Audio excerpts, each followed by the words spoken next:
ताई, या सगळ्या थेऊर पासून काश्मीर पर्यंतच्या या सगळ्या प्रवासामध्ये, या सगळ्या काय म्हणूया त्याला प्रचंड उलथापालथीमध्ये तुमचा काय रोल होता?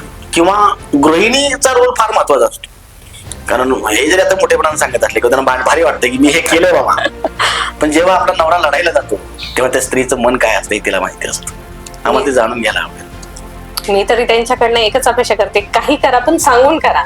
म्हणजे आपलं सगळं लक्ष लागत नाही त्यांच्याकडे ना, म्हणजे दिलासा राहतो की हा बाबा 1 तासाने येणार, 2 तास येणार, मी हे कामासाठी चाललोय, मी 2 दिवस येणार नाही. पण ते जरा सांगायचं राहून जाते. या काश्मीरच्या या सगळ्या पूर्ण प्रसंगांमध्ये तुमची मानसिकता काय होती? तुम्ही स्वतःला कसं सावरलं? आपल्या भागातील लोक सुखरूप आली पाहिजे हेच मेन ध्येय होतं. की अशी भीती नाही वाटली की आपला नवरा गोळीबार सुरू आहे तिथे जाऊन काहीतरी करत? भीती वाटलीच ना. आपली लोक सुरक्षित आली पाहिजे हेच मेन होतं, की काहीतरी करतील. आणि शिंदे साहेबांच्या मदतीने जे पथक नेले होतं त्यांच्या मदतीने हे सुखरूप घरी येतील याची गॅरंटी, हा विश्वास होता की बाबा नाना गेलेत म्हणजे कामही होणार आणि नानाही व्यवस्थित घरी पोहोचणार याचा विश्वास होता. क्या बात.